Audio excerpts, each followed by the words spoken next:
Shalom, selamat pagi. Kembali lagi kita bertemu di program Berkat Pagi. Saat ini kita akan mendengarkan kebenaran firman Tuhan. Biarlah firman Tuhan ini selalu menguatkan, selalu mengingatkan kehidupan kita agar terus dekat kepada Tuhan.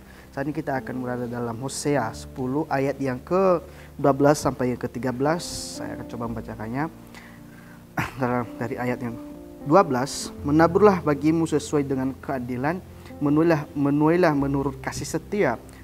Bukalah bagimu tanah yang baru, sebab sudah waktunya untuk mencari Tuhan, sampai Ia datang untuk menghujani kamu dengan keadilan. Kamu telah membajak kefasikan, telah menuai kecurangan, telah memakan buah kebohongan, oleh karena engkau telah mengandalkan diri kepada keretamu dan pada banyak pahlawanmu.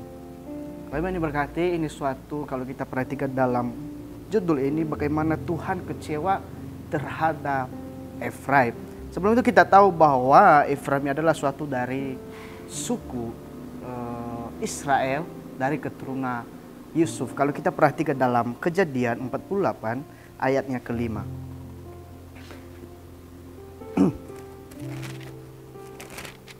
Kejadian 48 ayat yang kelima, maka sekarang kamu kedua anakmu yang lahir bagimu di tanah Mesir, sebelum aku datang kepadamu ke Mesir, akulah yang mempunyai mereka, dan akulah yang mempunyai Efraim dan Manasye. Di sini suatu bagaimana Yusuf memperkenalkan anak-anaknya kepada Yakub pada waktu itu. Bapak Ibu ini berkati, Tuhan kecewa terhadap kepada Efraim pada waktu itu. Kalau kita perhatikan dalam ayat yang ke-13, bagaimana kehidupan mereka tidak seperti bapa leluhur mereka. Mereka tidak hidup dalam keadilan, mereka hidup dalam kebohongan, mereka hidup dalam kecurangan. Makanya Tuhan kecewa terhadap mereka pada waktu itu.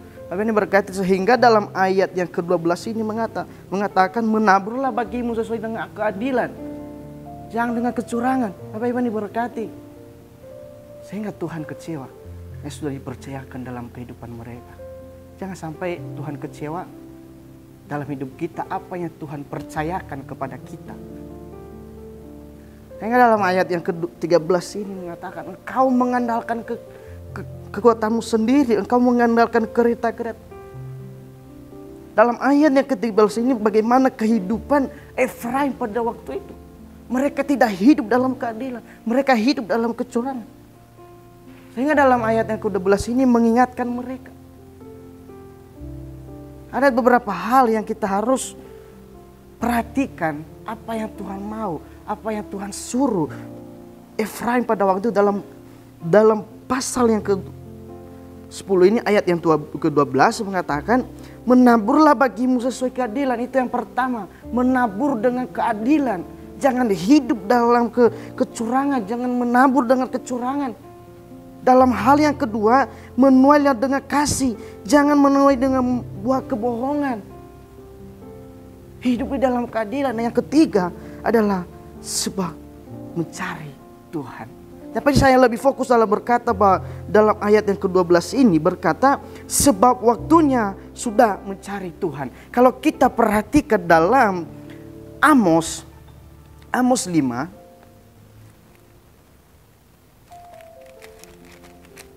5 ayat yang 4b, carilah aku maka kamu akan hidup. Di sini suatu ketegasan.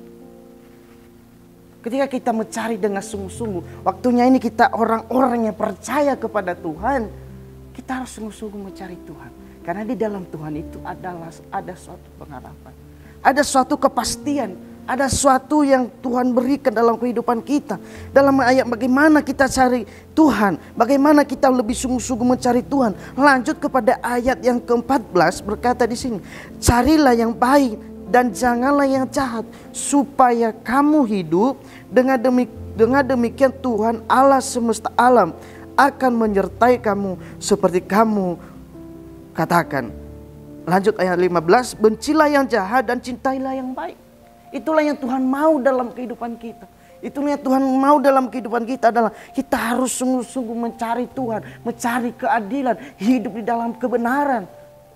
Kita harus takut akan Tuhan. Di dalam Tuhan itu adalah ada suatu kehidupan kepastian, ada pengharapan. Tuhan tidak pernah mengecewakan orang-orang yang berharap kepada Dia, orang yang mencari Dia, orang yang berseru kepada Dia. Tuhan tidak pernah mengecewakan. Bapak Ibu yang diberkati, terkadang kita itu diuji ketika kita memiliki segala sesuatu. Terkadang kita itu diuji ketika Tuhan sudah mengangkat derajat kita, ketika kita sudah menjadi orang yang ternomor satu. Tapi Bapak Ibu yang diberkati, terkadang kita itu diuji ketika kita menjadi sukses. Sehingga kita lupa Tuhan. Sehingga kita tidak mencari Tuhan lagi. Sehingga kita tidak mengandalkan Tuhan lagi. Yang kita andalkan adalah harta kita. Seringkali terjadi dalam kehidupan kita diuji. Apakah iman kita masih bertahan di dalam Tuhan enggak? Apakah hidup kita itu sungguh-sungguh mencari Tuhan ketika kita sudah menjadi orang sukses? Ketika kita sudah menjadi orang terkaya, sudah menjadi orang yang sudah menjadi orang-orang yang diberkati Tuhan. Bapak Ibu yang diberkati, jangan sampai apa yang Tuhan berikan itu dalam kehidupan kita, Tuhan kecewa. Jangan sia-siakan apa yang Tuhan berikan itu. Karena harta itu cuma titipan Tuhan dalam kehidupan kita. Ketika kita sudah meninggal di dunia ini, harta itu kita tinggalkan. Hanyalah Tuhan satu-satunya harta kita yang juru selamat dalam kehidupan kita. Makanya dalam ayat dalam Hosea yang ke-12 tadi yang saya fokus. Sebab waktunya sudah mencari Tuhan. Kita orang yang hidup dalam zaman ini. Kita harus sungguh-sungguh mencari Tuhan. Kita harus sungguh-sungguh mencintai Tuhan. Kita harus, sebab di dalam Tuhan itu ada kehidupan kekal. Jangan sampai kita ini tidak masuk di dalam kehidupan yang kekal itu. Karena pengharapan di dalam Tuhan itu tidak pernah gagal. Ada janji-janji Tuhan di dalam kehidupan kita. Ketika kita sungguh-sungguh sudah mencari Tuhan, ada janji-janji Tuhan. Kita diberkati, kita menjadi orang yang nomor satu. Tetapi satu hal, jangan sampai ketika Tuhan sudah diberkati kita, jangan sampai kita lupa sama Tuhan. Jangan sampai kita lupa dari mana sumber itu datang. Kita harus berterima kasih, kita harus bersyukur. Yang lebih nomor satu adalah Tuhan dalam kehidupan kita. Karena Tuhan itulah satu-satunya dalam kehidupan kita yang memberikan pengharapan dalam kehidupan, yang memberikan damai, yang memberikan sukacita dalam kehidupan kita. Mari Bapak Ibu, tetaplah hidup di dalam keadilan, tetaplah hidup di dalam kebenaran, tetaplah hidup takut akan Tuhan, tetaplah andalkan Tuhan dalam kehidupan kamu. Di setiap perjalanan kamu, di setiap rencana kamu, di setiap usaha kamu, di setiap pekerjaan kamu, tetap andalkan Tuhan. Jangan andalkan kekuatan kamu sendiri, jangan andalkan harta kamu, jangan andalkan uang kamu. Uang itu hanya cuma sementara. Ketika kita sudah meninggal, kita tinggalkan harta itu, kita menuju kepada Tuhan. Tapi Bapak Ibu yang diberkati, ketika kita lebih sungguh-sungguh mencari Tuhan, ada jaminan di dalam Tuhan. Perjuangan kita tidak sia-sia. Ini Bapak Ibu yang diberkati, memilikilah iman yang tetap teguh di dalam Tuhan. Mungkin banyak proses yang kita hadapi, mungkin banyak masalah yang kita hadapi dalam kehidupan kita. Jangan pernah tinggalkan Tuhan. Jangan pernah menjauh kepada Tuhan. Apapun yang kita hadapi, hanyalah satu-satunya jalan dan kebenaran dalam hidup kita, hanya Tuhan. Demikianlah firman Tuhan yang akan saya sampaikan kepada kita pada pagi ini. Biarlah menjadi kekuatan dalam kehidupan kita. Biarlah menjadi kepastian dalam kehidupan kita bahwa Tuhan itulah satu-satunya juru selamat dalam kehidupan kita. Immanuel, Allah beserta kita.